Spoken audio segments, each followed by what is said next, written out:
be here. I love you all. Hello and welcome to the Scannain Podcast, your weekly look at the world of film news, Irish International. I'm Darren Mooney, and joining me are... Jay. Ronan. Grace. Jennifer.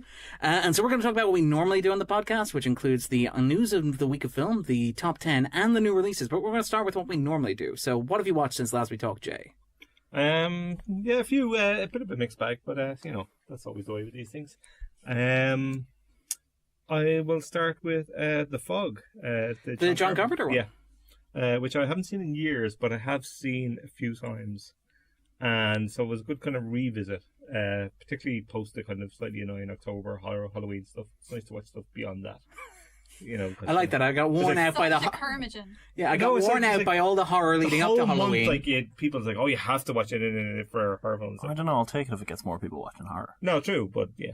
I like that, though. I'm so tired of people complaining about watching horror that I'm going to wait until they stop complaining, and then I'm going to watch I horror. still watch it during October, but it's just, it's like people just stop then. It's like, let's move on to whatever the new thing is, Noir-Vember or whatever, which is also good, but yeah. Anyway. The Fog we look forward to Jay discussing film noir in December. Mm-hmm. Or maybe January. No, The Fog is pretty great. It's the first rewatch in quite a long time, actually.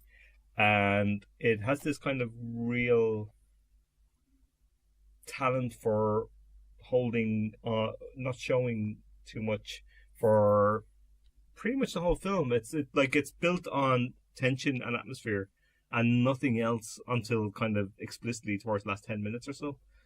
And it's really brilliant, in that regard. It has this kind of evocative feel for kind of folklore and that kind of small kind of sea towns and the kind of superstitions that pervade those places and the people around it. It has a sort of a Lovecraftian feel as well. I remember, is it the creature at Innsmouth or Dartmouth? Which is the one with the village by the sea that I'm thinking of? Okay, I don't know. Okay. I haven't seen it, but I read it, but that's fine. I really, really liked it.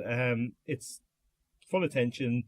Really good performances. Jamie Lee Curtis again is a kind of smaller role than she would have had in Halloween, obviously, with Carpenter, but it's really great. And Carpenter again proves that he could knock out kind of these great 90-minute films, kind of genre films effortlessly, which is remarkable. Kind of when you think of it, they're kind of simple premises and kind of deceptively simply made, but really, really good. So yeah, it was great to rewatch. Followed that with a rewatch of something I hadn't seen in a long time either, which is Dante's Peak. Because I've kind of been on a bit of a disaster movie buzz. 4 million times it's on film for. Yeah, right. Mm-hmm. But not Volcano. We want to get our dueling Volcano movie. I will get to that. Volcano. Ooh, Tommy Lee Jones. Interesting. Yeah. I will get to that because I am in a bit of a disaster movie buzz at the moment, so I will get to it. But Dante's Peak is not great. It's really not. It does have Pierce Brosnan and it does have Linda Hamilton, who are great together, like really great, and both great just in general. But decent enough effects, lovely kind of fake mountain in the background, which is always good in a small town. But it doesn't quite build the intensity that it should. It doesn't quite have the kind of stakes that it should, and kind of ends pretty quickly all of a sudden. Yeah, when the eruption happens, the speed with which that town is engulfed is ridiculous. Yeah, it's like, what? Hang on, what's over? We've been building to this and now it's done. But there is fun in it. There is fun to be had throughout, but at certain points. But the incident with the granny in the lake. Yeah, but it's not great. So you didn't laugh at it, no? Stop it, Aaron. But no, it's okay. It's one of those ones that in my memory I thought I liked more than I did. It probably seemed more impressive back in the day. And you maybe also confused it with Volcano. No, well, I actually don't think I've seen Volcano, so okay. I was a Pierce rather than Tommy Lee Jones fan back in the days. What awaits you? What joy awaits you? It's very trashy and very fun. All right, as Anne Heche and Tommy Lee Jones. Tommy Lee Jones. Coast is toast. That's great. That was the tagline. That's great. I like that. That actually really impresses me, sadly. I like rhyming taglines. And always kind of... It worked because you remember it still. Yeah. There's one I remember actually reading one of the kind of Hollywood books years ago that somebody put together a film called Man's Best Friend, which is kind of really terrible if you've ever seen it. But it's basically, it's Jaws with paws, which I really, really liked as a kind of, it's like, yeah, there's 20 million, make it. I don't care what it is. All you need is the line. It's like this kind of bioengineered dog. It's ridiculous. But anyway, that's it. Jaws with paws. I always never forgot that. And continuing my long goodbye to Filmstruck, R.I.P. I Still watched, with us for the meanwhile. yeah, till the 29th of November. So yeah, So unfortunately, get those in. yeah. Start watching your movies now because we're going, unless the Save Filmstruck campaign actually works, but I doubt it. I watched Mother, which is a Mikio Naru's film, who's a Japanese director who has made 80 films between 1930 and 1967, which is bonkers. That makes me feel very From tired. silent era up to kind of colour, kind of in Japanese film, which are rare enough until I think a little later than probably Western films would have got. And he's a contemporary of Ozu, obviously, and that's kind of the comparable kind of thing. I've seen him described weirdly on Twitter as a sexier Ozu. I don't really know what that means, but then if you see his films, I kind of do, because he's much more interested in most of his. I've seen 3 or 4 of his films now on Filmstruck, and most of the characters is interested in kind of female characters and that kind of thwarted dreams and kind of regrets and kind of quiet kind of dignity, but also kind of sad kind of thing.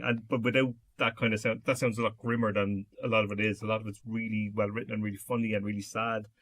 And he's a really empathetic director. Like, there's so much empathy towards characters to the film, and this is kind of light in comparison to his other films. Like, but the films I've seen before are a little darker, but it's kind of deceptively light as well. There's kind of underlying kind of regret and loss all the way through, which I really, really liked, and it's not overplayed at any point.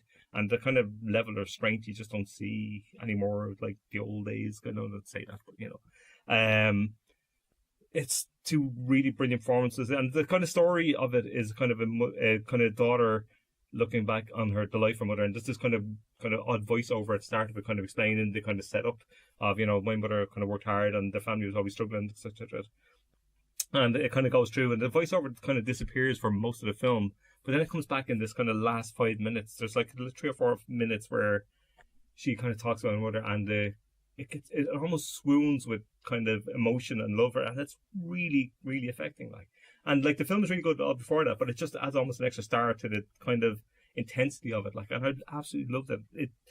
I think there's about 20 something other films on Filmstruck, and I may see 1 or 2, maybe 3 more before the end of the month. And the reason I watched that one is because it's not available on DVD and practically not available. And we discussed Filmstruck and the lack of availability on films before, so I won't get into it again. But he's a remarkable filmmaker and absolutely worth checking out. And briefly, I'll have 2 more and I'll kind of move on. I watched Being So Long, which is a musical set in Camden, which was at the London Film Festival just a couple of weeks ago. Yes, having strong opinions about this. Yeah. It's really interesting. It's directed by Tinge Krishnan, which is a wonderful name, Tinge as a first name. And it's this kind of modern day kind of love story set to music, obviously. And kind of, but it's different in a lot of ways. It's kind of for starters, a people of colour kind of music, which is unusual in and of itself. And it has these kind of dazzling performance by Michaela Coyle, I think, and Arinze Kane, yeah. But those performances are fantastic. The chemistry is fantastic. Some of the interludes in terms of the songs, and then when they get together, they have this scene towards where the middle of the film where he's having a shower and she's having a shower, and it kind of does a split screen, and they're kind of singing kind of happily after kind of, meeting each other and being happy, and it's this wonderful kind of sense of a film that was coming together in terms of story. But it has there's a subplot about kind of young Scottish guy who kind of has mental health issues that doesn't quite coalesce with the whole film, and it kind of leaves you wondering, it's like, what's the point of this? And then when it does come together, and it does, obviously the characters come together, it's kind of unsatisfying, which is really disappointing, because there's real potential in the story and the ideas of it, but there's so much good stuff in it that I kind of forgive it to a certain degree, but it still makes Camden looks fantastic. It's really well shot. It has actually lovely drone shots over London that are really well done. But it's still missing a certain thing, and it misses a kind of killer song as well that kind of knits the whole thing together. That song that you kind of talk about, a kind of musical that really kind of sets the whole themes together, and it doesn't quite work. But I liked enough of it to want to see her next film, but not quite enough to kind of completely recommend it. Although I think it's fascinating to watch it, as most musicals can be. It's really interesting how to put together and whatever. So recommend. And last one I'll mention is The Other Side of the Wind, because you watched it last week, the Orson Welles film. All's Wells that Ends Wells. this is absolutely fascinating. I think you kind of captured most of it last week, so I'm not going to kind of labour it. But my God, this is strange. Wells is really interesting because he's that kind of older generation filmmaker that, you know, I don't know if the kids would watch these days kind of thing. And I wonder what they make of him rocking up on Netflix with a new film from the mid-70s. I'm loving the idea of somebody watching, you know, the other side of the window on Netflix saying, I mean, I can't wait to see what he does next. This is a new film. Yeah, exactly. Yeah. This Wells guy's got something. Yeah. And it is really interesting. It's absolutely strange and beguiling kind of feel to it. About watching and about filming and about watching and about obsession and self-obsession and weirdness and... It's that mirror sequence from The Lady from Shanghai, except as a feature film that you are watching. Yeah. It's very bizarre. It's messy, it's maddening, it's... infuriating. It's uncomfortable in ways that I'm not sure it's meant to be uncomfortable. It's sexist, it's dated, it's extremely fascinating and yet, in spite of that, it's also, at the same time, feels incredibly modern. In fact, like, the central conceit of the film, which is the idea that this guy's birthday party is being filmed by a bunch of people holding cameras, is actually an easier sell in 2018 than it would have been in 1970 or 1976. Cameras are phones, essentially. That's exactly it. And it does get at that kind of thing. And it gets at that kind of Hollywood acolyte awfulness, that kind of, you know... The auteur, the 70s auteur of New Hollywood and stuff. But I don't think Wells is a big fan of it. No. Certainly, like, he kind of sets fire to it a little bit, and he also kind of looks at the kind of new generation, the new Hollywood directors with a little bit of disdain as well. Well, he spends most of the movie. He spends most of the movie ripping the crap out of Antolini, isn't it? Yeah, Antonioni. Sorry, and also like Bogdanovich cast as Bogdanovich. Brooks Otterslake, the wonderfully named, one of the great character names I have ever heard in a movie. It's amazing. But he casts Peter Bogdanovich, who at this point was like housing Wells in his guest room, was possibly his only friend in the world, as this brutal, biting satire of an untalented hack who just stole a bunch of ideas from people who were smarter than him, and also includes a very direct take at his relationship with Sybil Shepherd as well. Yeah, the character. And it's creepy elements to that as well. Uncomfortable, it's nasty, and it's kind of fascinating. I'm really glad it exists. Yes. I'm not sure I'm going to watch it again. No. But I am absolutely fascinated by it. Yeah. It's a time capsule snapshot of a very particular moment. It's a time capsule snapshot, but I think it's aged remarkably well. It works a lot better than it should. Well, I mean, I think, and then there's a whole big discussion. Either. There's also a big whole discussion to be had about, are we living through a modern version of the 70s with our own paranoia, postmodernist sort of breakdown of society, but this being a good moment for it to land. Wherever about it, it's not thin. There's a lot in it. Oh, yeah. Like, I mean, it's to be recommended with caution, I think. Yes. I think that's about the size of it. But that's pretty much me for the week. All right. Ronan. I got a couple of things to run through quickly. One film that was very, very high on my how the hell haven't you watched this yet list for a long time. Venom! No, not Venom. Interesting to watch in the context of the US midterms this week, especially, I think, Nashville, which I had never watched before. I know, I'm a huge Altman fan, and I love all of his stuff that I've seen. Nashville's great. It's pretty great, right? So much fun, and it's really kind of wry in doing this whole thing of looking at the way that politics, celebrity, and country music in this case feed into each other in the US political scene. It's another one of those great Altman ensembles that I really, really enjoyed. It doesn't feel its length at all. No, not a bit of it. Yeah, I really loved it. I don't think it's up there with his very, very best. We talked a couple of weeks ago about the Elliot Gould one, The Long Goodbye. The Long Goodbye, which I love, love, love. And Elliot Gould, actually, when Elliot Gould turns up here as Elliot Gould, it is fantastically funny. And Altman again playing on Celebrity and his own kind of role in creating that in the context that Hollywood did at the time. It's absolutely terrific. Watched a really strange Chilean film as well. This is a movie one that is probably still on there, actually. Probably. Unusually for me. We can't be entirely sure. I'm pretty certain it still is. It's got a couple of days yet if you want to rush it and watch it, called The Wolf House, La Casa Loba. This is a really, really odd sort of stop motion animation that's 2D and 3D all at once. So it's little miniature models of this house that then have chalk and paint animations on the walls. So you have a camera moving in 3D while the animations themselves are taking place in 2D, but you also have dolls that have weird things happening to them. It's extraordinarily strange and unsettling in a kind of really Jan Svankmajer, Key Brothers kind of way. It really, really made me uncomfortable. One of my housemates came and watched it for a while with me because, it was coming up to Halloween at the time. And she Halloween just happened, didn't it? Where are we? And she got up after Time about is a half an flat hour. circle, Ronan. She got up after about half an hour and said, "I'm sorry, I can't watch the rest of this. This is too strange." I really like that kind of animation that makes you exceptionally uncomfortable. You know, there's all sorts of strange things happening in the background where there's a lot of moving parts at all times. It's really fascinating. But, you know, a window with, you know, 4-panel window is drawn in the background and sort of you see the shape of the swastika emerging in it because there's a lot of stuff about German culture and Germans who moved to Chile in the middle of this. Really, really odd. It's about 75 minutes long. Highly recommend if you like weird, creepy, uncomfortable animation. It's a lot. It's, you know, extremely uncomfortable. And I did sort of feel myself thinking, I might pause this for a while and come back. It's really odd, but like on a purely technical level, I was astonished by what they achieved with it. It's got so many moving parts, and it's got the whole thing happening in 2D and 3D. You know, the walls will repeatedly be blacked out by paint, and then other things painted over them. There's, you know, relative motion going on throughout it. That is fascinating. So I can't recommend it enough from that point of view. Had a good documentary double bill at the IFI this week as well.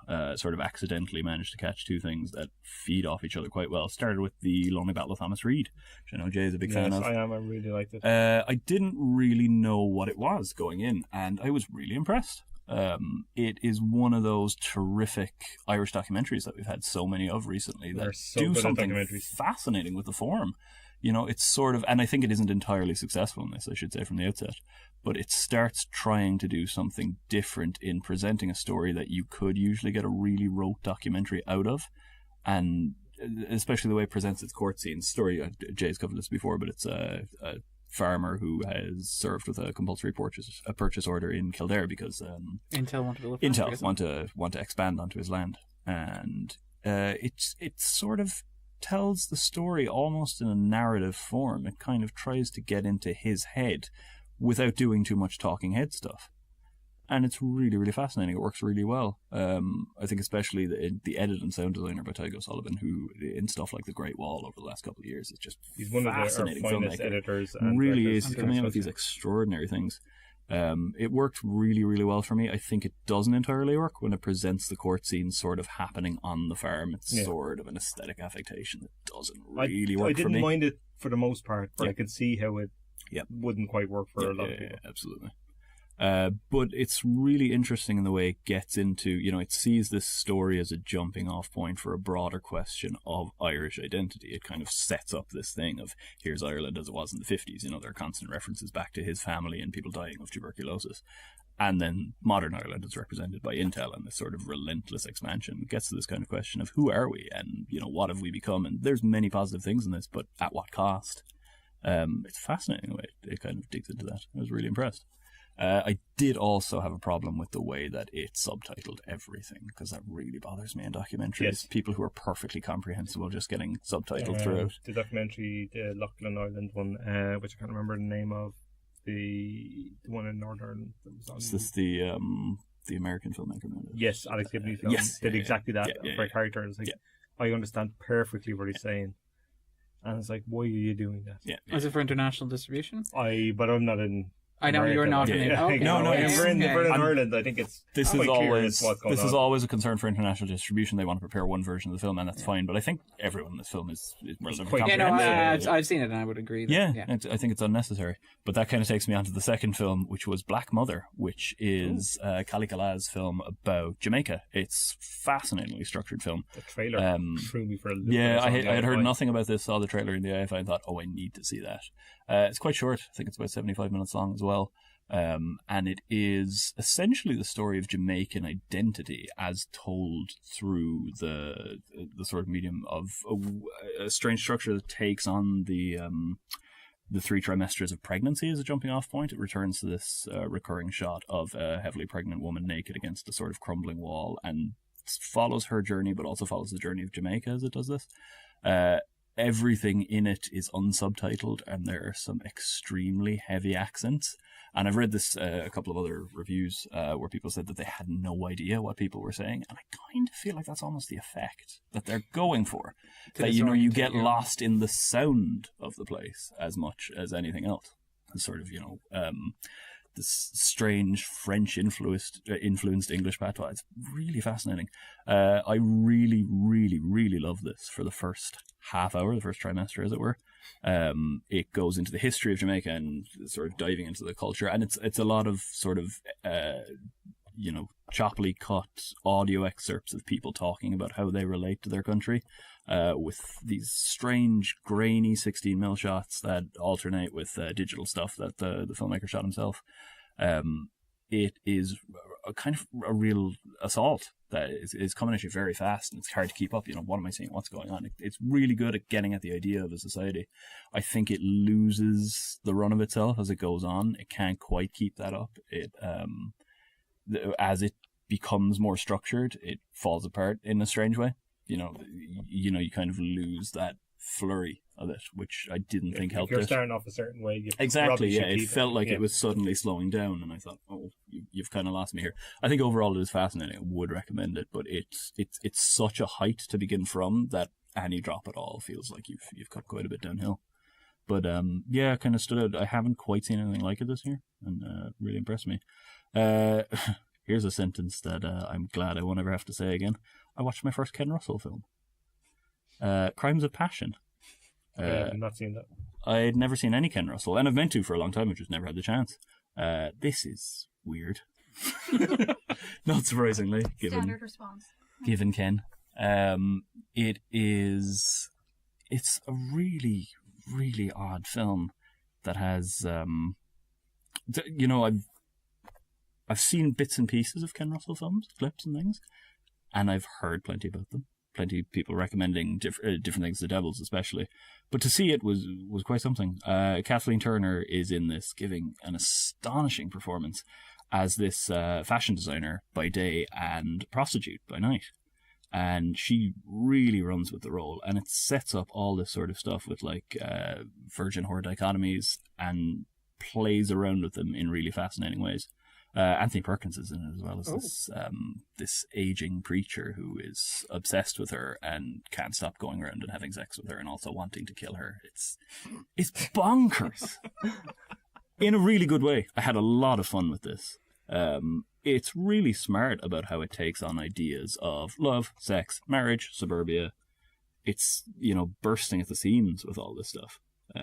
There's so much to dig into there, and in terms of the erotic thrillers that you had in Hollywood at the time, this is kind of the mid 80s. It stands out as one of my favorites of those that I've seen. Kathleen Turner is really great. She's kind of really role. Though. She's terrific. It kind of time has faded this certain thing on Kathleen Turner that she's she's well due a comeback. You got the Who Framed Roger Rabbit voice kind of thing, and the kind of performance before that tend to get largely ignored, with the exception possibly of Serial Mom, which this is the second film this year I've seen that I had no problem loving Kathleen Turner before this, but I saw Serial Mom for the first time earlier which this is year. pretty great, right? This for me has been the year of Kathleen Turner. At this point, she is so great. And just one other thing I'll really quickly mention: a film that I first saw maybe 8 or 9 years ago. I came back to 5 years ago was the last time I saw it, but rewatched recently. Always been one of my favourite films, Waltz with Bashir, which is astonishing. It won the Foreign Language Oscar, did it? It did. It came out in 2008, and it's the story of the director Ari Folman and his time in the Israeli army during the Lebanese Civil War. He was there in 82, and it's kind of hard to tell what is fact and fiction about this, but the story as it presents itself, it's a documentary done in an animation style that is not rotoscope but looks like rotoscope. Yeah. It's sort of a 2D relative motion type thing. The story as it's presented is that a friend presents himself to him and says, I've been having these weird dreams lately. What did we do in Lebanon? What happened? What actually went on when we were there? And he digs into it, visits friends, travels to various parts of Europe and the Middle East, asking people, what do you remember? What actually happened? What did we take part in? What are we responsible for? And it uses the medium of cinema in a way that at the time that I saw it was really important in sort of framing my thinking on what you could do with it. It does this sort of weird interweaving of fantasy, dream, memory, and the animation style, and particularly the score by Max Richter as well, which is astonishing, creates this sort of ethereal sense that gets at the escapism that we associate with cinema typically, and then does this sort of astonishing rug pull that goes, actually, this is reality, and we have to focus on the truth of history. And it's really, really interesting about the things that we must remember and what, we're doomed to repeat things. But what was really interesting in the context of this rewatch for me was that I watched it with my boyfriend, who is Lebanese and had never seen it because it's banned in Lebanon. Really? That would be right because of this astonishingly contentious thing in history. It's the massacre in 82. In a refugee camp where Shitzilla, I think it is. That's where the film kind of gets at who's responsible and all the rest. But it's really interesting to get the context from him about what he knows about this from what he was taught in school and all the rest.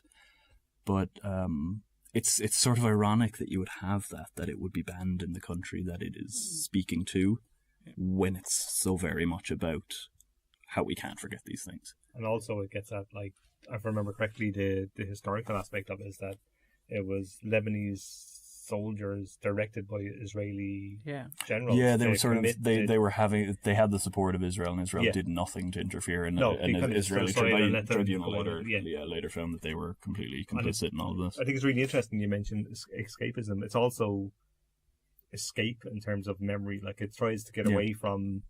And I remember, I've only seen it once, and it was a good few years ago, but I remember the kind of prevailing thing that came to me is that what did we do here is very much that kind of mind block of you will not remember how awful we were. Did we do that? Were we part of that? Can it actually have been that? Can you separate the self? And it captures, as well as any film I've ever seen, the weight of memory and this sort of traumatic impact of realising what you've taken part in.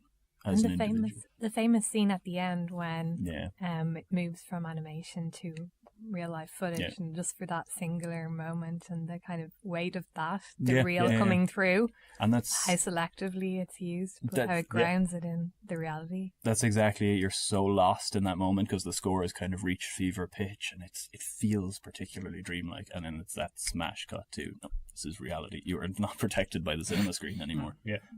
It's the third time successfully. It just took the wind out of me. And that's me. Cool. And Grace, what have you watched this week? I just have a couple of things to mention as well. Most recently, I watched The Holiday Calendar, one of Netflix's Christmas offerings, because I'm getting right in there early. This was very good. I'm actually genuinely surprised by how good it is. It's a fairly standard rom-com in terms of the structure and the plot beats and everything else, but there's something very fresh about it. I think the cast was very charismatic. The lead actress is Kat Graham, I think her name is. I cannot for the life of me remember anyone else in it, but like their real names. Oh no, wait, Ethan Peck is in it, as in grandson of Gregory. Yes, who's playing Spock on the next season of Star Trek Discovery. Single-handedly convinced me. Yeah. He's one of maybe 2 white people in the cast too, which is nice and different. So, it's just this very kind of quaint, charming look at this woman who is aspiring to be a photographer, kind of stuck in a dead-end job, starts dating someone, etc., etc. The structure is fairly predictable as rom-coms go, but the whole thing that it's built around is that her granddad gives her a kind of an old antique advent calendar, which might be magical. It's really, really cute calendar. I want one of these. It gives her like little wooden figures every day for the duration of December, so she gets like little reindeer, a little kind of snowflake, and what do you call those things you stick in hot chocolate again? Stirrer. No, the Stirrer. I can't remember. It's like the sweet thing. Marshmallows. No. Okay, the word failed. We'll come back to it. Yeah. A spoon? No. It's a sweet, but it's like it's. Oh, candy cane. That's the one. A candy cane. What? You stick? For show. This in hot chocolate for show. Americans are so strange. Yeah. Okay. I just eat the candy cane. Anyway, yes, this was just very warm. I think a really nice kind of sensitive look at the lead character's journey too, which was nice, and just really kind of seasonal goodwill and cheer for all men kind of thing. Can I ask you a question? It was nice. Yes. Are there like a rake of Netflix Christmas movies? Yes. I read this. And very cleverly in one scene in the movie, when she's sort of depressed for reasons that, you'll see, she sits looking at Netflix, and conveniently all of the films that come up on Netflix That's remarkable. are the Netflix Christmas movies, and Scannain is in there as well. I set it up. It appears on her screen as well. Yeah. So yeah, I was sitting there and I just wanted to applaud that. I was like, "This is beautiful. This is marketing. I love it. Synergy, baby." Yeah, but if you like those kind of like nice, kind of soppy Christmas rom-com type things, which I do, then this is definitely one of the better ones I've seen. What else have I watched recently? Ooh, I watched Apostle last Friday, finally, which I really, really liked, maybe even loved. You say finally, it's only been out like a couple of weeks. Yeah, but I had it downloaded for about 3 weeks, and I was like, I'll get to it. Finally got to it. I feel like I had to pause it in the middle to go and have dinner, which is kind of annoying because I probably should have sat and just watched it the whole way through. But it's very good. It's very visceral, very kind of abruptly and fantastically violent in parts, extremely gory. Dan Stevens looks like his character from The Guest, but like 10 times more deranged. Like the whites of his eyes are just kind of Nicolas Cage style bubbling in the background the whole time. And it's quite Wicker Man-y as well, so you know. Yeah, there is that. I haven't seen The Wicker Man, so I can't attest to those similarities. But I loved it. It was probably a good choice for Halloween week because parts of it are quite unsettling. Like there's this whole atmosphere around this cult that they've established on an island that's just really led by Michael Sheen. Yes, using his own accent, which I also appreciate. Michael Sheen leading a cult? Yeah. Okay, I can kind of see it. Yeah. With a full-on with his Welsh accent as well. Yeah, it's very fun. I mean, it might maybe be a bit much towards the end for some people, but I really like that. I feel like it probably could have gone a little bit more all out, but then part of me also felt like if it went full tilt into the lunacy it was going with, then it would have been almost too much. I quite liked it. I thought that it did take a little bit too long to get to the lunacy. I thought the lunacy is great, but it felt like the bit where it did well at establishing a lot of dread and a lot of kind of, is this actually what's going on, or is everyone a bit nuts kind of thing, and that was actually done quite well for once. Is it better than The Raid 2? Yes. Good. But I'm not a huge fan of The Raid 2. Nor am I. Raid 2 has some great stuff, but pretty much everything narrative in it, just no. Yeah. It's also a little bit I too long. admire the ambition of The Raid 2, but it was not executed very well at all, and it was so long. Yeah. It just no, absolutely. Everything that isn't fight scenes is just superfluous. Yeah. Wasn't a fan of but the fight scenes are great. Fight scenes are astonishing. Yeah, that mud scene. Well, we'll come back to this they point. They weren't as good as the ones in the first Raid. No, they were not. No. So, true. But yeah, Apostle is great. Do recommend that. The same night I watched Black Hawk Down, which I've never sat and watched the whole way through. This hasn't aged well, and I don't mean that. This is from Grace who loved 13 Hours in Bengal. 13 Hours is a good film. I don't care. This is going to be the hill that I die on. But no, I don't mean that in like a political sense. I mean it doesn't look great. I can't imagine it's aged well. Like narratively, it's all over the place. You've no idea who anyone is.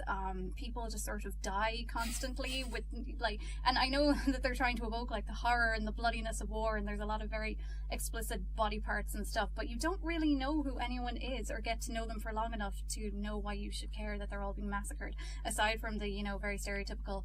One of them is clutching for the bloodstained photo of his baby daughter, kind of thing. Which is that Josh Hartnett? No. No. Is he in I can't remember. No, Josh Hartnett is in it, I believe, isn't he? Josh Hartnett is in it, but he was not the one reaching for the bloodstained photo. Hugh McGregor? No. Okay. That was a guy. This was a guy who I thought was Tim Roth for the entirety of the movie. It's not Tim Roth. It's someone else whose name I can't remember.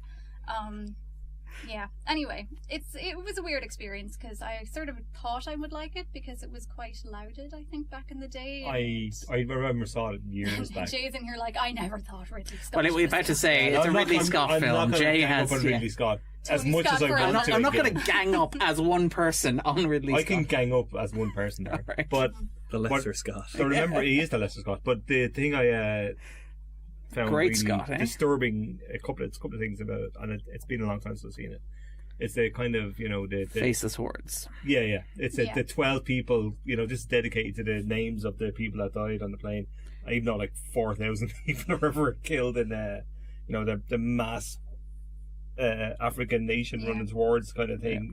That. I think that's half the problem though, because films like this try to be like apolitical in the sense that they'll be like, we're pro like soldiers, people actually dying in these conflicts, but we're not pro the military. And I'm like, but you're not really contextualizing this at all, aside from a little introductory blurb in the screen to say everyone is dying and Somalia is awful, and that's it. I read the book it's based on, which is written by Mark Bowden, who wrote one about Pablo Escobar as well. He's an interesting writer and gets at a lot more obviously nuanced, not a huge amount more in some ways, but it's still it's an interesting story regardless.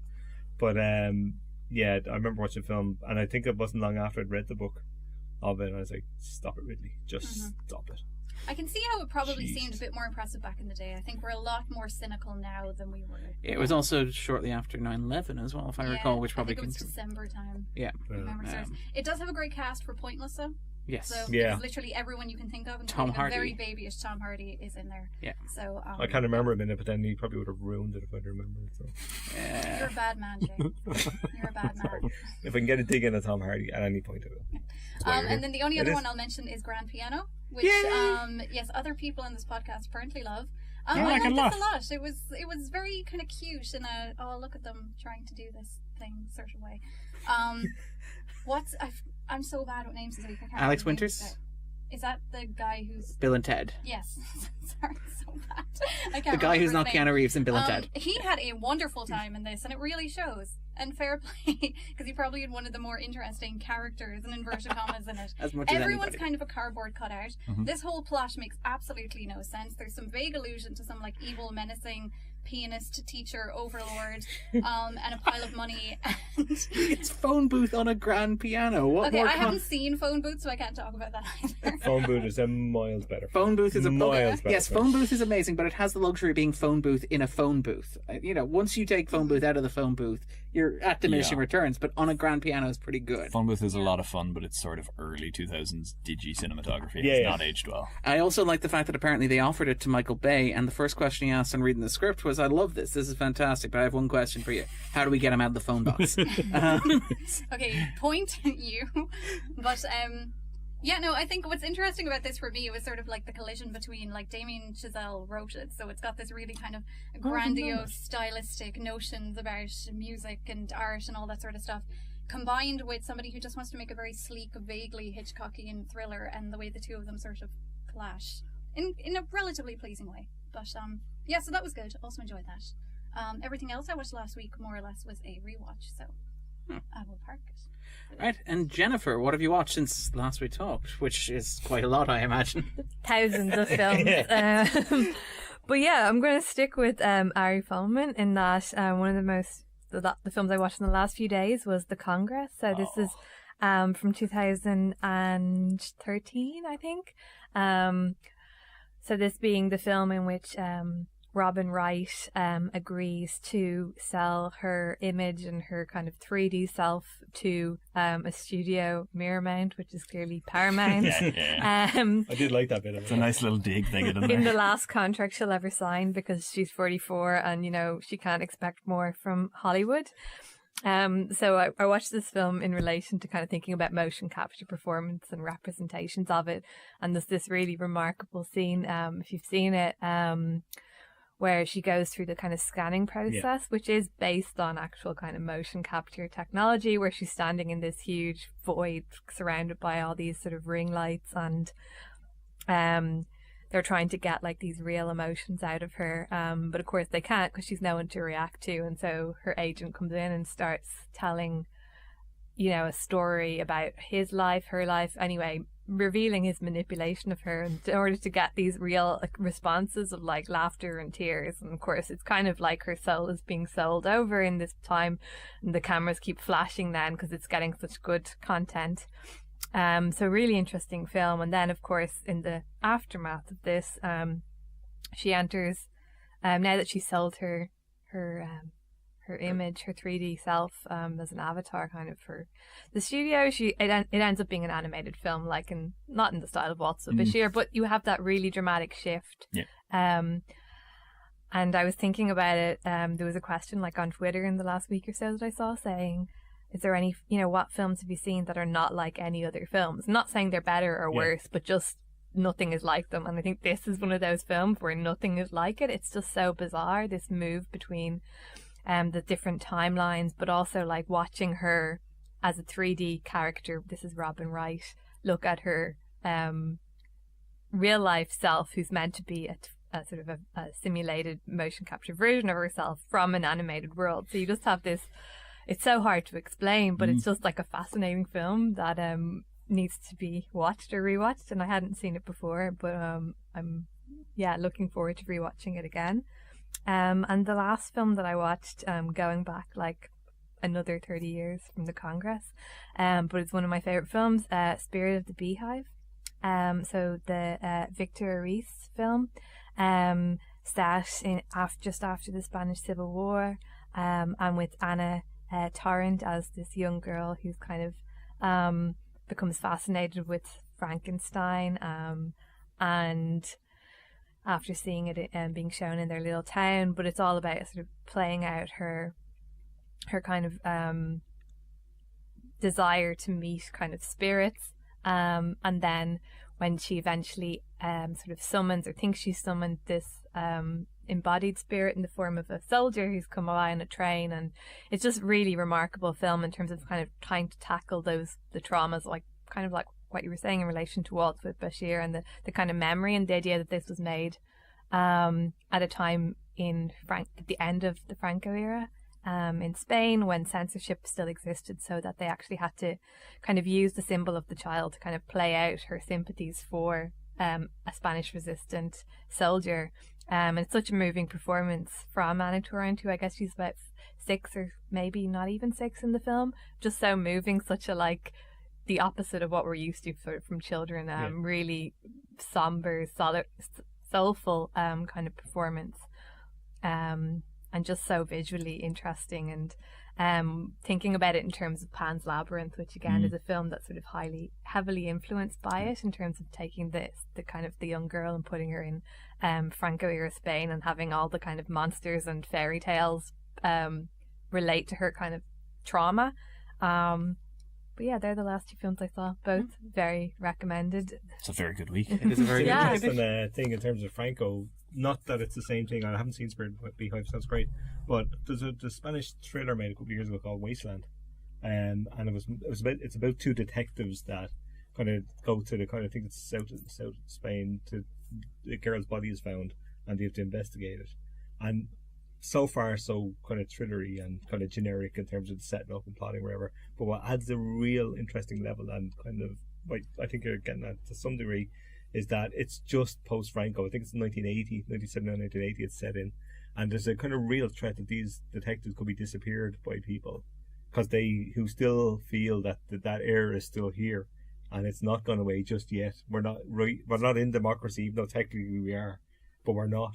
And I really like that kind of shift in area of politics, and let's see, Irish films in that era to some degree. But it's really interesting. We're getting there. Yeah, absolutely. We're getting a lot more adventurous. But I'm fascinated by that kind of thing where you're kind of transitioning between a certain point and another point.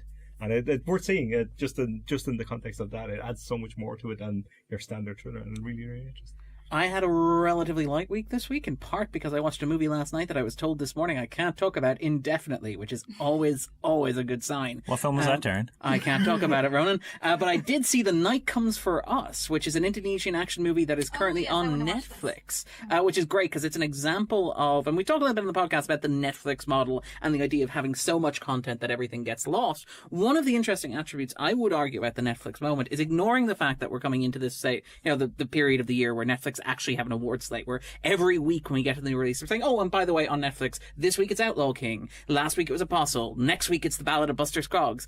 But ignoring that, there's an argument that like Netflix sort of just dumps content and it's very difficult to find, and they're not very good at promoting it. One of the things that's interesting is that you've actually seen a number of films go viral. And I've talked about this before. I've talked about like how Veronique, for example, the Spanish horror, that was found not by me but by my little sister, like flicking through Netflix because she's hip and cool in a way that I am not. But we also had The Night Comes for Us, which is a movie that arrived. I had no idea that it had arrived until people were telling me. I saw a lot of people talking about it as well. That's it exactly. Until like people noticed it, started watching it, loved it, started recommending it, and it spread virally, which is a good model. Now, whatever you can say about Netflix dumping stuff and it being difficult to find what you're looking for on Netflix, I think there is an argument that stuff that is interesting does rise to the top and does generate a conversation based on quality. The Night Comes for Us is very good until it's not, and then it's very good again. It is that situation that we talked about with The Raid 2, interestingly enough, because again it's an Indonesian action movie that just so happens to star Iko Uwais, but it's basically Joe Taslim's in it too, though, isn't he? He is indeed. And the tagline is, In search of salvation, he'll make the city rain blood. Which is, not bad as these things go. The basic premise of the movie is, again, it's stock boilerplate stuff. There's a ruthless assassin for a drug gang who's instructed to kill a kid but can't, so goes on the run with her, and hilarious amounts of violence ensue as a direct result. There's a wonderful amount of choreography. It's absolutely spectacularly framed. There's a moment where a character gets somebody else to shoot a gun, killing another guy, simply by poking him in the ear. It's like we've all done that. I mean, who hasn't done that at this point? Oh, by tasering him.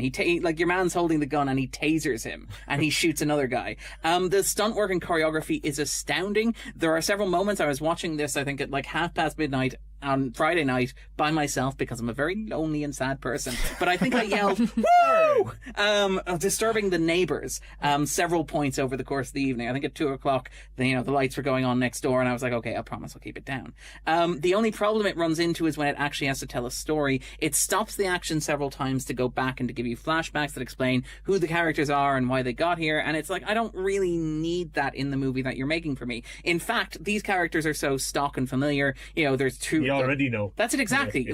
From the premise I've described, that this guy's a hardened killer, but he's gone too far, he's going to protect her, and then you have obviously you've got his brother in arms who sold out man and who has to hunt him down, and it's I don't need We've seen Man on Fire. That's it, I don't need to spend half an hour with a flashback of these guys hanging around being friends to understand the dynamic that you're setting up.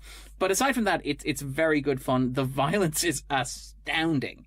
The choreography is amazing. I also went to Odeon Screen on Scene on Monday, where they screened The Old Man and the Gun, which isn't out for a few months here and is very worth watching. I saw that with Phil. It's David Lowery, the guy who directed Jay's favorite film of I think the past couple of years, Ghost Story. No. He also directed Pete's Dragon, which I actually much prefer. It's a much sweeter film. I like that. Did he too. make Ain't Them Body Saints? He did indeed. I did not like that either. I'm shocked. Yeah. But yeah, so... okay, I was not interested in this film until I found that out.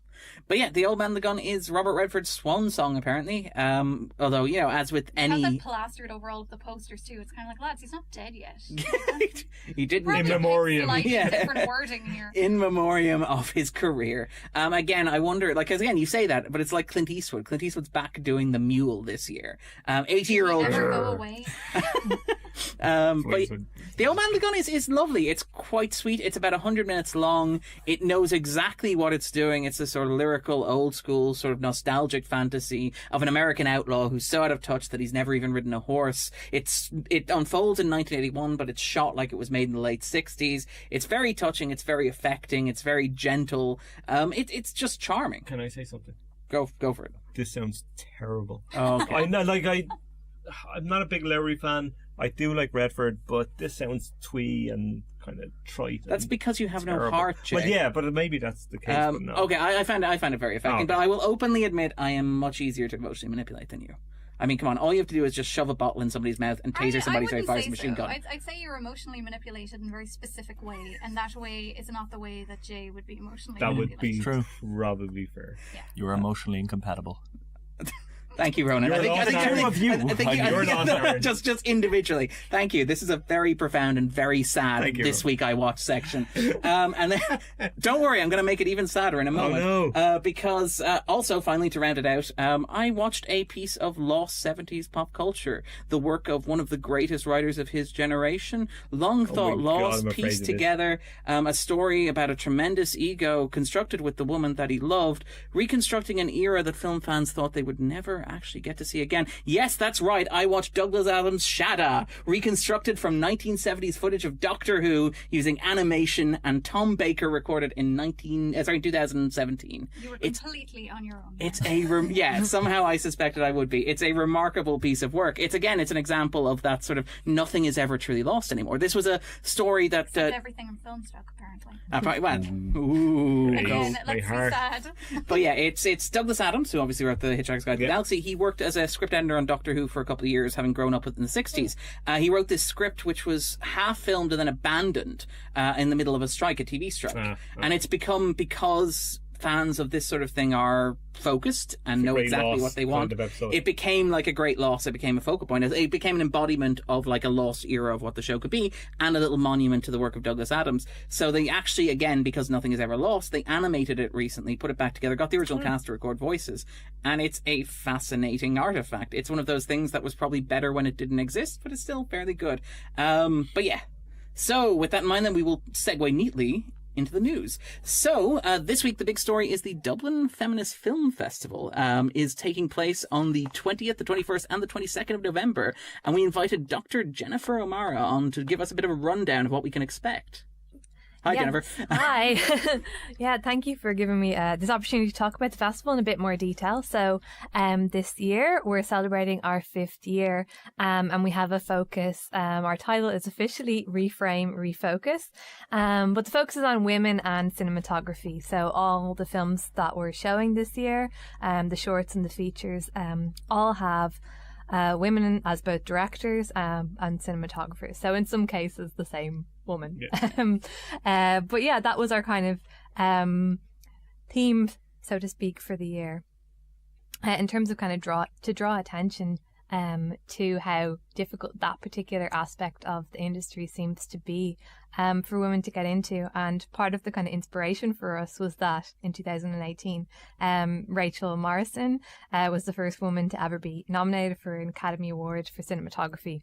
So of course, you know, these awards of any description aren't everything, but the idea that it had never even happened before, I think it just signals the kind of lack of visibility or the lack of opportunity for women, both in Hollywood and around the world in terms of cinematography. So it was really nice over the process of programming it to actually just watch so many films that had been shot by women, and to kind of have that in mind, and to be not necessarily expecting that they look different. Of course, they don't have to, but just to be thinking about some of those collaborations between certain directors and cinematographers over the years, and then to just kind of bring up a different program of events, including some talks, some kind of panels with working cinematographers or directors of photography in Ireland. And yeah, that's our kind of aim, is to highlight women behind the camera, like quite literally this year. How easy was it to find? How hard was it to put together the program? I mean, you pointed out that it is quite, you know, certainly the publicity isn't there, but was there a lot of material to draw from, or did you have to actively seek out?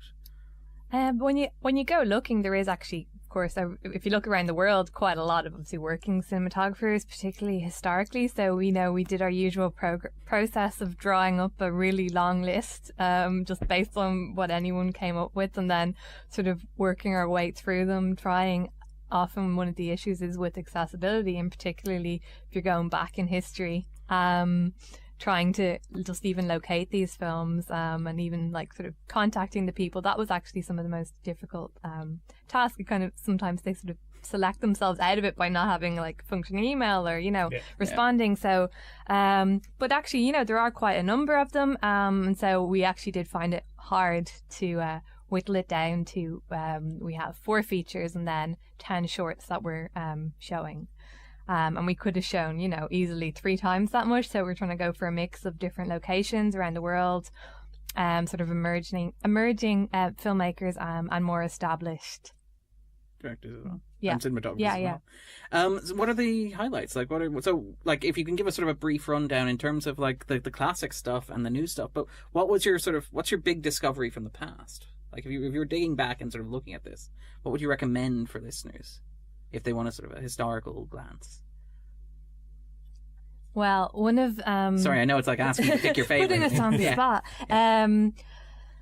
One of the films that we would have loved to show, but we had to, you know, we're not showing, was I Shot Andy Warhol, with cinematography by Alan Curas. So a really interesting film from the 80s, and with great performances as well. I think it was the first feature film shot in the US anyway, with a woman in the role of a cinematographer, or at least a combination of that. In terms of our kind of highlights from the programme, so we're opening on the Tuesday, the 20th of November, with 2 events, so no screenings that night, and we're going to be in the Generator. We're going to have a reception with all our free to attend and welcome to attend. We're celebrating our 5th year. So we're going to have some nice champagne, followed by a talk on women in cinematography, and then followed by a panel or kind of a roundtable discussion with 2 working cinematographers in Ireland.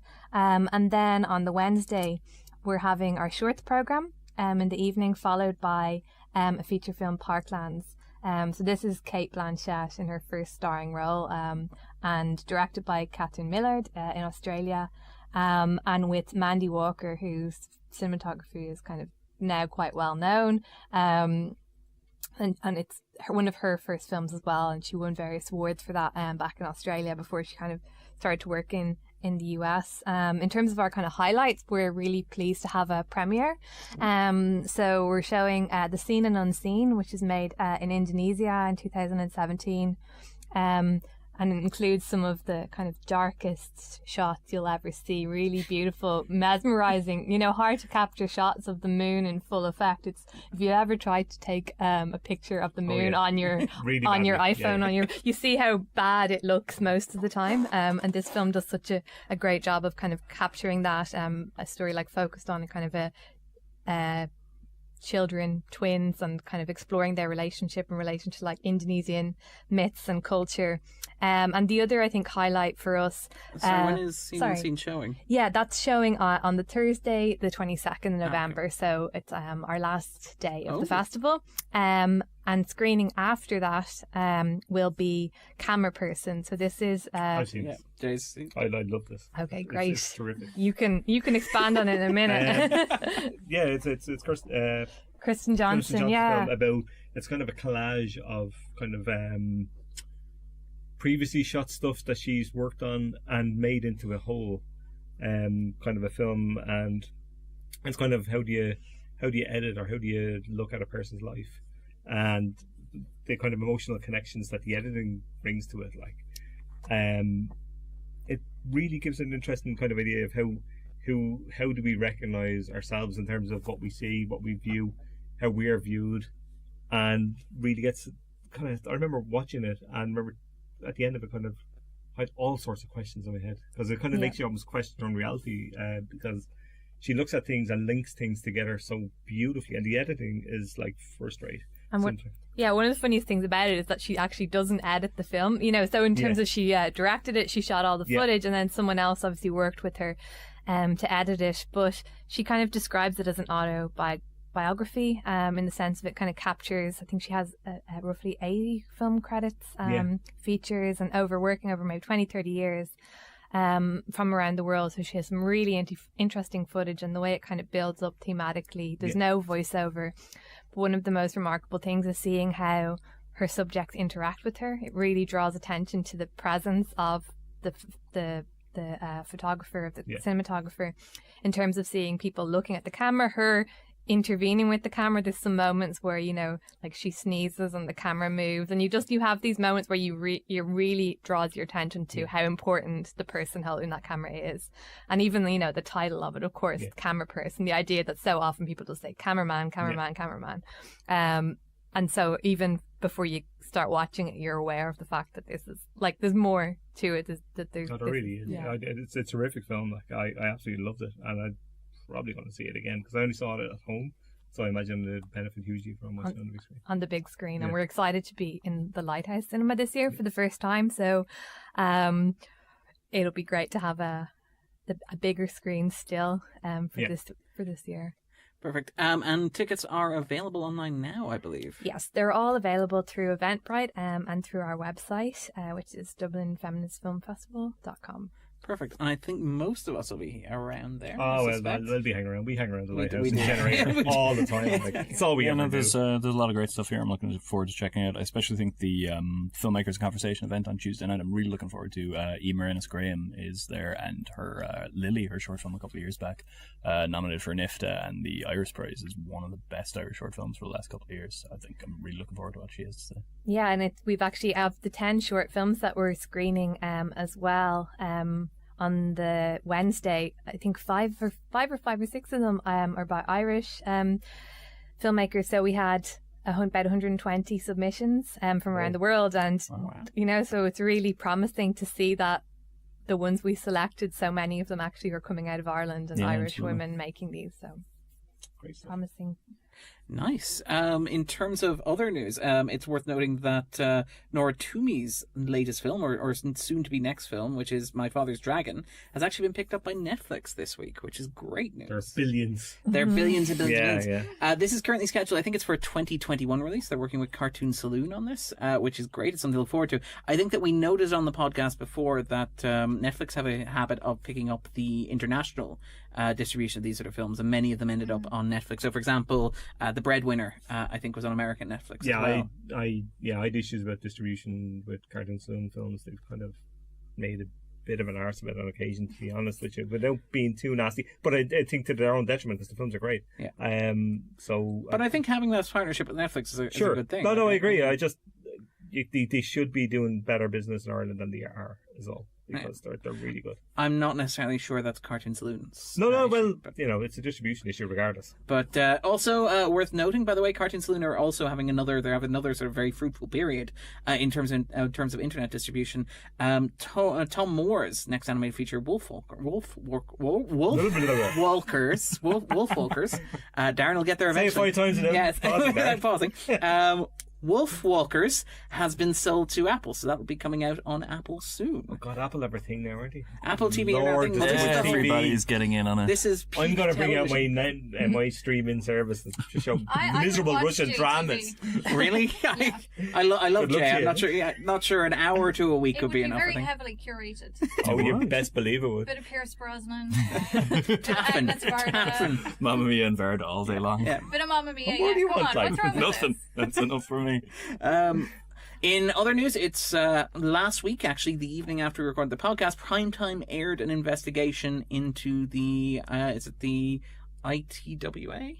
Or IFWA, sorry, which was basically looking at practices behind the scenes. So just to let people know, if they are interested in the Irish film industry, that is currently available on the RTE player as well. I missed this. I read a little bit about it, but I missed it on screen at the time. It sounds very It interesting. sounds very contentious as well. It seems like there's a lot of stuff simmering behind the scenes there, because I know that the IFWA have been involved in a number of strikes and stoppages and stuff like that around, say, the John Players Factory, I think recently, a couple of weeks ago. They protested Screen Ireland a little while ago as well. And there's been a number of sort of contention about people who are involved. But anyway, so that RT Primetime Investigates is available at the moment. Also, Screen Ireland have announced their successful funding applicants for the third quarter of 2018.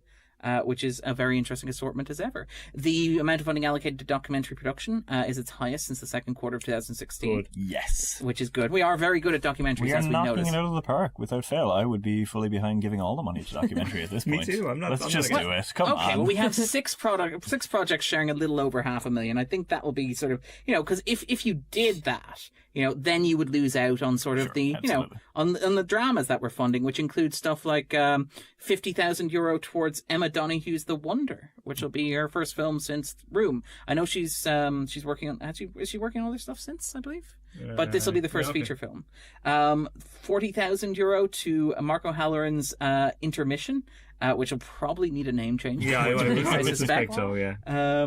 There's this will be of particular interest to the podcast, because I know we were all very fond of A Date for Mad Mary. Yes. Darren and Colin Thornton will return as writers on Here Comes the Night, which will be directed by Darren and received €34,000 as well. So there's a whole bunch of great stuff there. You can actually see the breakdown on Scannain, where Niall has sort of gone through and sort of given a basis of like how much has been received comparatively to previous years. It's a remarkable document. It's a fantastic piece of work. I could almost just read it out, but that wouldn't do. That would take ages. And it also wouldn't do kind of. You can read out rival things. This will be a podcast extra. You can download the audiobook online. Yes, with my sumptuous tones.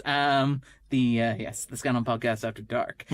Also worth noting, Ronan wanted to draw attention to a couple of short films, I believe. Yeah, there's the iffy Film Fest, which is screening in Dublin on the 22nd of November, I believe. There are, I think, 6 short films in the programme here, 2 of which I have seen and mentioned before on the podcast. Hazardous Materials I brought up last week, which was shot in Galway, and is this sort of incredible look at social anxiety, shot entirely without prominent dialogue, at least.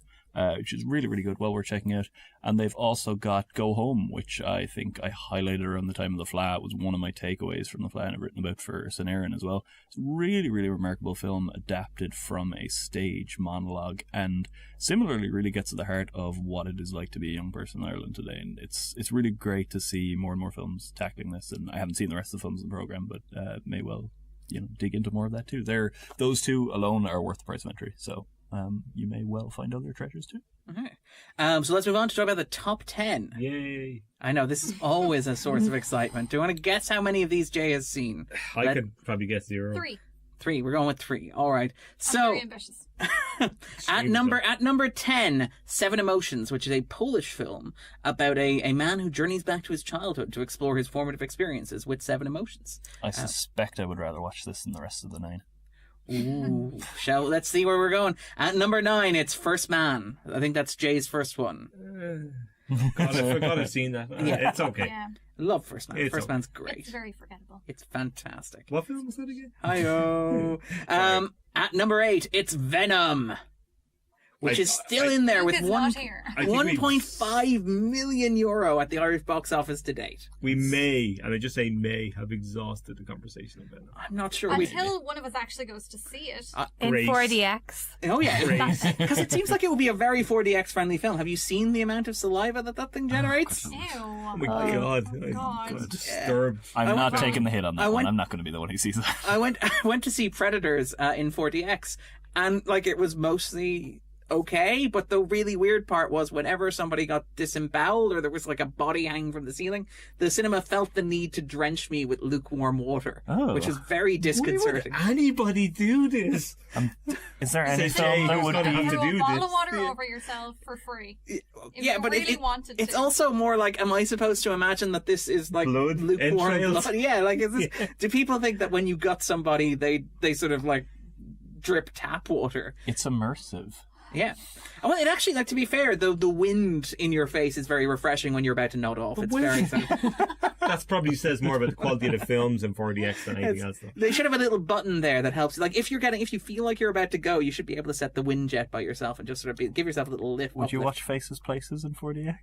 Imagine Agnes and... I'm not sure what they do. I'm waiting for the Mamma Mia in 4DX experience. I would watch the hell out of that. Where, like, at the end, Colin Firth wraps his arms around you while they sort There of are ride worse into the ways to bed. go. At number 7, Halloween is still there, having earned €892,000 at the Irish For box some office. reason, I was date. waiting on you to say 80 million. 18 million. All the money. Everybody in the country has been to see this at least 3 times. Except me. Except you, Jay. Jay's standing outside saying down with this sort of thing. Careful now. It has made more money than the film that's currently at number 6, despite the fact that the film at number 6 has been in longer. Goosebumps 2, Haunted Halloween. Meh. Yeah, we Kids got... films, so they make a fortune. Yeah, it was midterm, that's why. Yeah. We They're back got in school nothing. now. Yeah. Oh, don't worry. This will be hanging around for Christmas. Although, don't worry. There's an animated film coming in this week that we will be talking about until mid-January. But did you say that Halloween has been there less long Yeah. than that? And made more money. Oh, it's made more money, sorry. It's made more money. Yeah, That it's makes been there shorter because it came in higher. This has been solid. This has been bouncing around 4 to 6 for the past 3 weeks or 4 weeks or 5 An weeks. awful lot of sticky ones like that lately. Ah, yes. Speaking of, Johnny English Strikes Again. Oh, Who God. is going to see this? Do we want to guess how much money this has made? Too much. Thank you, Jay. An absolute fortune. Yes, €1.3 million at the Irish Nice. box office today. And it's remaining solidly in place as well. This is one of these remarkable holding. films that you think that, like, nobody votes for Trump and then everybody votes for Trump. This is one of these bizarre... This is exactly what that is like, Jay. It is, but This is exactly... I imagine there's a kind of Venn diagram of a certain type. That's all I'm saying. At number 4, appropriately enough, it's Nutcracker and the Four Realms. Only a 4? Oh, but, well, I mean, it is the Christmas movie that they dumped literally the week after Halloween.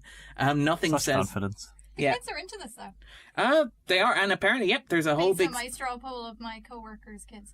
Oh yeah, and there's a big sort of online, like almost like Venom. You know, like Venom has its big sort of online fan base, ignoring like the weird people who are in my mentions. But aside from that, Venom has this sort of weird, like it's so bad it's glorious sort of thing going on. Like there's Vulture are launching an Oscar campaign for Keira Knightley as the Sugar Plum Fairy. I think this could be the year. Forget Colette. The Academy likes Keira Knightley, though. It does, and all it needs is that little push to get it over the line. Think about it. Go see it, Grace. I want to hear your thoughts. I probably will. This is your assignment. I was going to say, your office party, I believe, was, or your sort of office Christmas theme was Nutcracker based. Well, yes, we do a Christmas decorating competition. There's 3 teams in the office. Everyone decorates their area, and we wanted to do ours in a Nutcracker theme. So we may have to go see this for research. Or else go and see the ballet. Yes, the ballet is cheaper. Why not both? The ballet is also showing in cinemas coming up soon as well. It's absolutely everywhere. But I think that's only coming out after our competition has been judged. Oh, so that's a tough nut to crack. At number 3, it's Smallfoot. Smallfoot. Number 3. Yeah, number 3 still there. Like the top 3 are the same this week as they were last week. Let's play a little game and see if you guys can remember. No, I can't. Number 2 is A Star Is Born. Yeah. And number 1, I cannot remember. Obviously, it made quite. Really, you can't remember what's number 1. I can't either. Oh, it's going to be fantastically depressing. But you are right. Number 2 is A Star Is Born. Yeah, it's okay. I am going to go see it tomorrow night, and I'm a little bit excited. Really? Oh. Yeah, I think it's quite good. You've all had nice things to say about it. I haven't. True. But you've nothing nice to say about anything. I think the way I put it was that it went from like 3.5 stars to 3 to 2. Yeah. I think it was 2.5 actually. Oh, 2.5. I'm very generous. Perfectly cromulent. It is perfectly functional. It's a little bit uncomfortable in its like fetishization of like male genius and leaning into authenticity. But Lady Gaga can sing. It hits all the emotional beats. Huge amounts of that in it, though. I will say. She's great. She is great. I am going to try very hard to not spend the entire film imagining Clint Eastwood's A Star Is Born. Come on, tell me. Or, and this is where it gets even better. Imagine the version of this film, but with Bradley Cooper replaced by Beyonce Knowles. It's literally Bradley Telephone. Cooper replaced by Beyonce Knowles. Yeah, an extension of the video Telephone. Yeah. Weren't they going to remake a version of Starborn with Beyonce? Wasn't that before? She was attached to the Clint Eastwood version for a long time, and then Rihanna was in there, I believe, as well. She was attached to the Clint Eastwood version. She dropped out because she got pregnant. Then Clint Eastwood dropped out. Then Bradley Cooper came back. Then she came back. Then she dropped out. Then Lady Gaga was there. It was a whole thing. And eventually it's been in development a long time. It has been in development a long time. This is what we end up with. Jay just radiating warmth. God is dead. Oh. And at number 1, oh God, what all we hear is Radio Gaga. Oh, that bloody thing. Bohemian Rhapsody. Bohemian Rhapsody, the 130th best movie of all time, according to IMDb voters, having earned 1.4. I have a couple of friends who love this film. Like, love it. They've seen it multiple times. What? Okay. Oh, no, it there is. are people who love it. I know. The internet's just Presumably are big Queen fans. I mean, I saw it and I didn't hate it, but that was because I was waiting for the musical moments. Yeah. I mean, everything else. And what's his name? Rami Malek. I mean, I haven't seen Mr. Robot, but I'm aware of him in it, and I didn't realize that was him until afterwards. And I was like, who was that guy? And then I looked it up and saw it, and so I was impressed by him. But aside from that, interestingly enough, it seems to be talking to people who've seen it. People who are actually Queen fans hate it more because like they're aware of the historical inaccuracies involved in it. And I mean, we're not talking small things. We're not talking like, oh, they got the name of his cat wrong, or oh, they moved events around a little to massage the plot. We're talking things like Freddie Mercury didn't have a diagnosis of AIDS until 2 years after Live Aid. We're talking about things like, Queen, the year before Live Aid, had an album go triple platinum. You can't really pitch them as the underdogs going into Live Aid, that sort of stuff. But what I think it works relatively well because it hits all of the beats of the music biopic. It's very much, it's like Walk Hard, but it's played entirely seriously. How did Walk Hard not kill this, though? Because nobody saw Walk Hard. Maybe it was ahead of its time. Also, nobody saw Walk Hard. Walk Hard's remarkable. It is. Like, it's absolute. It is. No. It is. No. You don't want this. Correct. But no, like Bohemian Rhapsody literally has a moment at the start where Freddie has to remember his entire life before he plays his concert. Sorry, kid. Which is a joke from the basic. Like, it's the starting joke of Walk Hard, except it's played entirely straight. Oh, aren't you, Jay? No, I'm not. Just live in a world where we ignore satire. But yes, so it is, but I can see why people like it because it's a very straightforward, it's very accessible. It presents a version of Freddie Mercury that's very easy to follow. It hits all its arcs, and it has a tremendous soundtrack. And as much as like I went to see it, I didn't love it, but when the music starts, like it's also playing in 4DX. Let's keep bringing it back to that. Oh yeah, it is. What is the 4DX experience like for this? No idea. There'll be a lot of vibration. I mean, I guess that's the sell. Oh man. Okay, and Jay is literally writing this down in his diary as we speak. It's like 4DX screening of Bohemian Rhapsody. So let's move on to talk about the new releases that are out this week. Hit me. Okay, so on Netflix, because we're doing on Netflix now, Outlaw King is out. Yes. Full frontal Chris Pine, for anybody that's interested. Really? Oh, yeah. Hello. Yes, Jay indeed. knows how to sell this. Hey, I work for Netflix now. Standing He's in gone into so much for us. God, standing in a and pool of cold water, he and stands. and he's in a pool of cold water. I look forward to seeing if he is indeed an above average. Apparently he is. The word is that he is. You can. He wouldn't be doing it otherwise. I did the Netflix trial I took out that we've spoken about for weeks renewed. So I'm gonna watch things. I forgot to cancel it. And they just come straight. I've since cancelled. That's how they all get you. That's why I had Audible for like 2 years. Yeah, right. It's like, I'm still paying that. Where's the sign? It's only like a tenner, though, isn't it? €11. More expensive than Mubi. It's gone up. It is, but you get 3 screens for that, right? And yeah, but I don't have 2 people who want to watch things. So bring it now who has a sad Netflix story, Ronan? I never said I did not have sad Netflix stories. You didn't. Most exciting thing of my week is I was accidentally charged Netflix. But yeah, Outlaw King What is to do? Outlaw King is perfectly adequate. It's very inert. It's literally the most damning thing. It is, Darren. That's Every like week me there's saying at it's least terrible. one perfectly adequate film. It's very beautiful. It's very well shot. It opens with this wonderful long take that exists solely so there can be a long take. There's a wonderfully self-aware moment where at the end of the long take they walk out the back of the tent where the King of England Edward explains, well, this thing that I have here, this trebuchet, well, it's not really useful at all, but it looks really nice and I spent a lot of money on it, so we're doing it, I guess. And that's pretty much the premise of the movie, it seems. It's like a metaphor for the Hollywood system. That is what's for the long disappointing, isn't take. it? Possibly Dave McKenzie as well. It's Dave McKenzie, who I think was the only uniform Scannain top pick of a movie for 2016 with Hell or High Water. Yeah. The only one to appear on all 4 lists. And again, it looks great. It looks absolutely stunning. The action sequences are fantastic, but it's dramatically inert. It never bothers to explain why Robert the Bruce should actually want to be King of Scotland. Why he's doing what he's doing, aside from the fact that we want another Braveheart movie. There's a moment where it's established that he's involved in this struggle for the crown of Scotland, which would be a great way to define his character and his motivations. Except the film decides that it will instead say that, well, he should probably be King of Scotland because the other guy yells at waiting staff. That's it. That's the sole motivation. Can I ask a question? Is obviously Pine is doing an accent, right? Yes, and it's how okay. does that go over? Yeah, okay. It's okay. It comes in and goes out, but it's not. Yeah, that's not the worst thing that can happen, I suppose. But anyway, so out in cinemas this week, let's start with Overlord, which myself and Grace saw, I believe. Yes, I really liked this. This is great. This is exactly what I wanted it to be, which was a lot of bloody B-movie, pulpy nonsense. Nazi exploitation. Yeah, there's some really gorgeous shots in this too. There's one shot in particular after they've, a spoiler, landed in France, and they're kind of regathering their forces before going on to pursue their mission.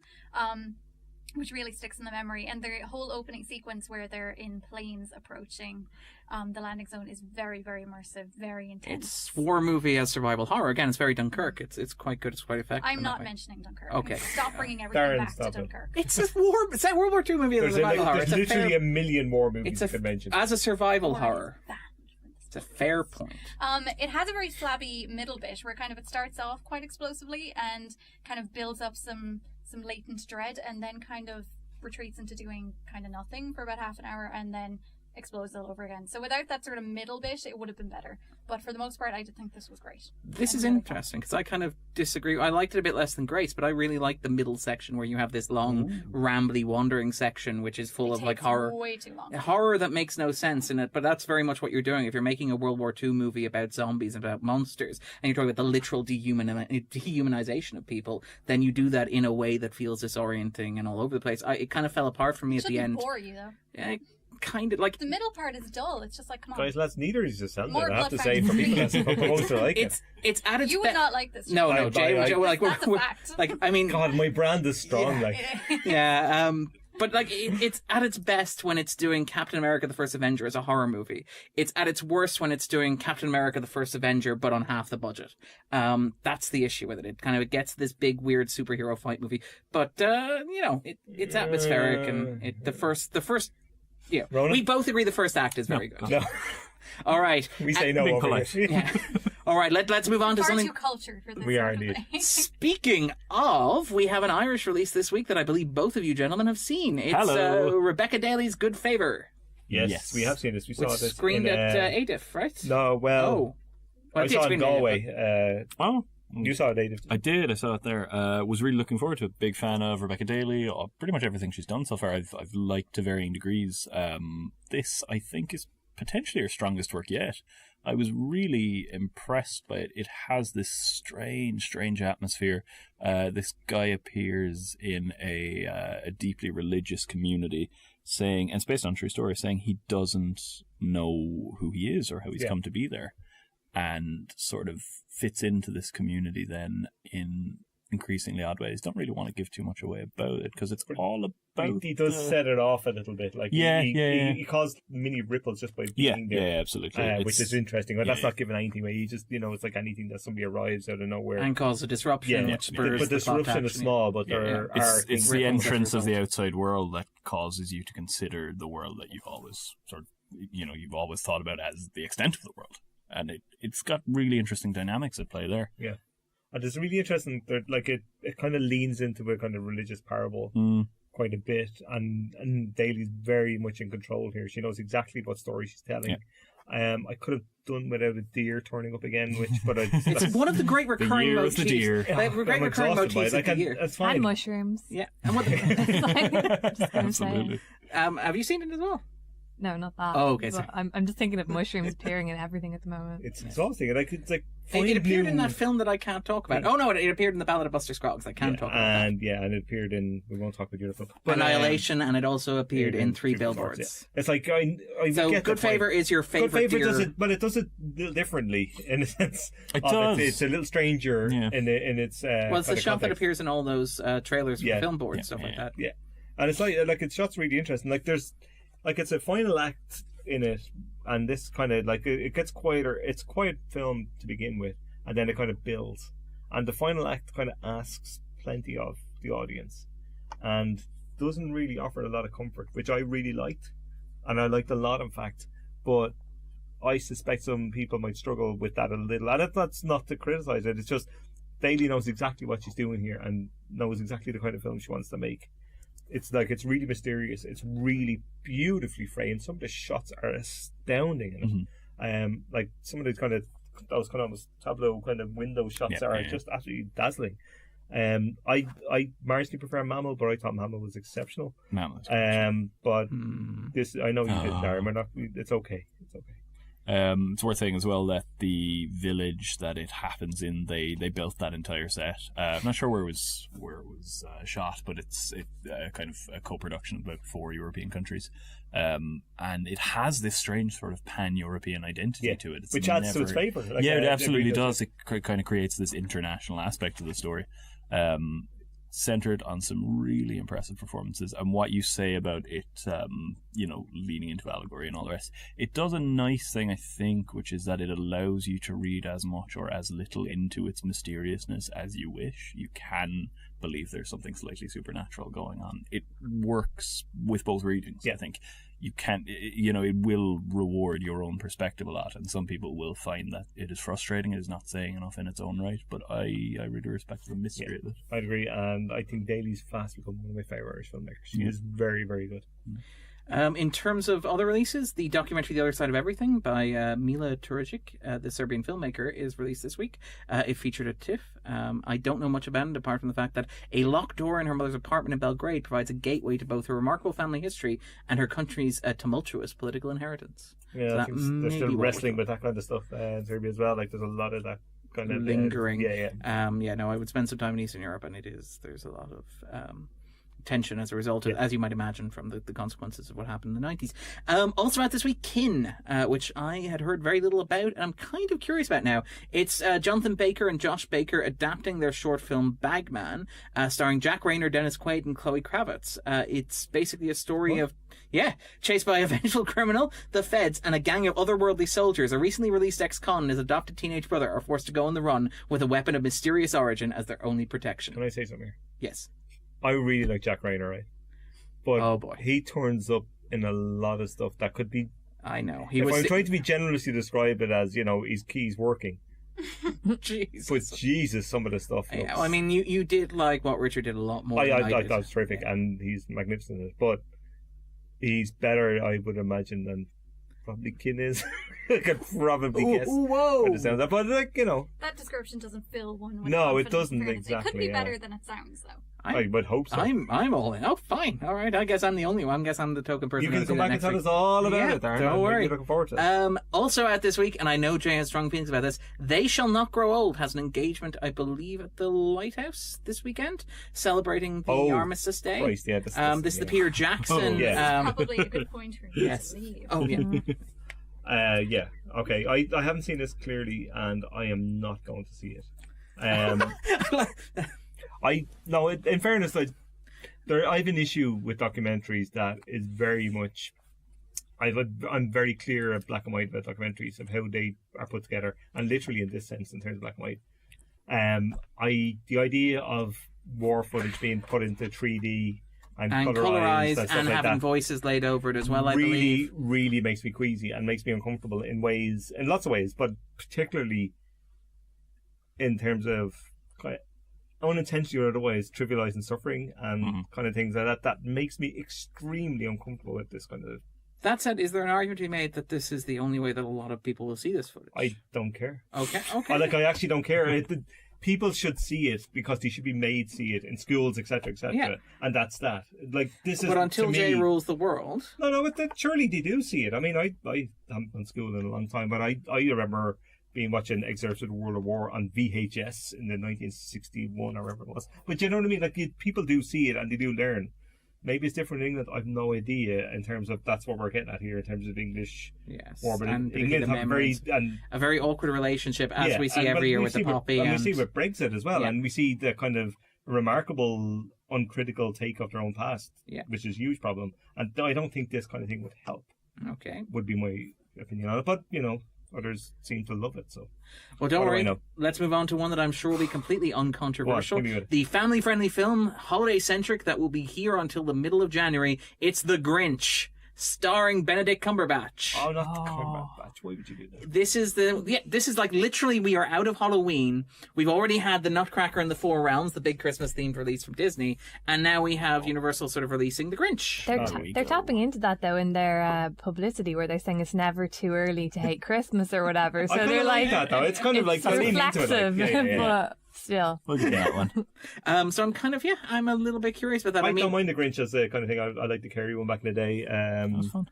I don't know if I'll get to this. You big Ron Howard fan that you are. In January. Is that Ron Howard? Ron Howard was The Grinch, yeah. No. And I love that now it's lost a star from Ronan. No, I have a Ron Howard film I like.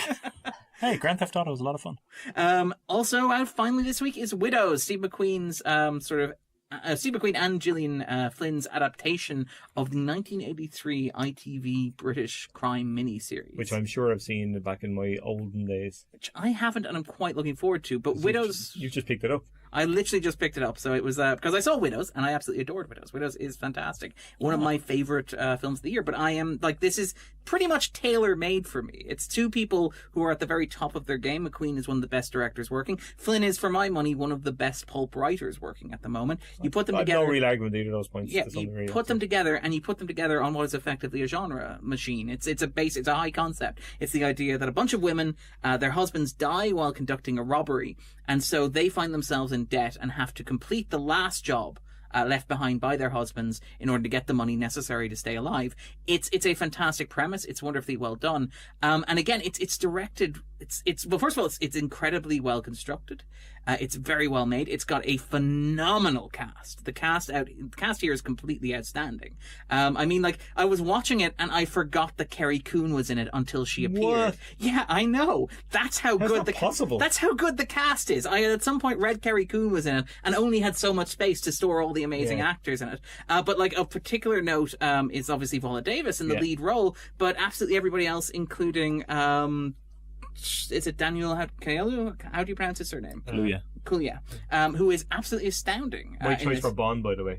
He's not a bad choice. He's young enough. He's young enough to carry it as well. But he's amazing here. He's playing again the role of the heavy, but it's. And in fairness, it's not all him. The script does a remarkable job with it. But it's wonderfully developed. It's very menacing. It's very effective. I can't wait to see it. I love McQueen's work. I've yet to see anything that I don't like. So. Yes, I mean. And it does that thing with McQueen's direction where it's again, it's a craftsman working at the top of his game. There's a wonderful long take, for example, that literally follows a car from the slums of Chicago, which is where it's set, up to the suburbs. And like the camera is basically fixed to the front of the car while it's driving to illustrate like the extremes that exist within like walking distance of one another. That is absolutely astounding and absolutely beautiful. It's amazing. I would wholeheartedly recommend it. That would be sort of my pick. I will see this week. Well, maybe next week. Well, maybe the week after. I will see it soon. Maybe Christmas. I have a busy week. But aside from that, I will see it. I definitely want to see it. All right, cool. We're going to wrap up now. We'll be back next week as we normally are. But if people are looking for a bit more Jay, a bit more Ronan, or a bit more Jennifer in their lives, where can they find you guys? At J Coyle on Twitter.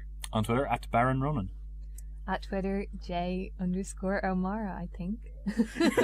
Perfect. And the Feminist Film Festival as well. You have a Twitter account. Yes, exactly. Go to the Feminist Film Festival.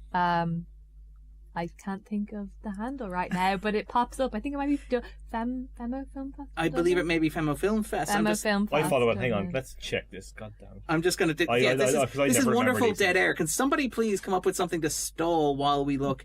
It is Femo Film Fest. It is, so FEMMO Film Fest as well. So you can follow that online for updates. And you can also order tickets online from Eventbrite as well. And we will see you all there, because we will be there and talking about it plenty the following week, I'm sure. And you had me at champagne.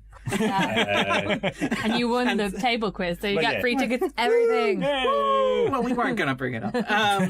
But thank you very much. Before we finish up, we should mention that we are launching a new feature, the Scannain Film Club. This is actually Ronan's idea, so what we're going to do is we're going to try to arrange for all four of us to have watched a particular film each week. We're going to take a little bit of time away from what we watched this week and have a bit of general discussion. It's going to rotate round, so everybody here is going to get to pick one movie for the rest of the group to watch. We're going to rotate through. Since it was Ronan's idea, it's a great idea, we decided Ronan should go first, so next week we'll be discussing Jeune Femme. If you want to watch along and join us for the discussion, please feel free. We'd be very glad to have you. Take it easy, guys. We'll see you next week. Bye. Bye.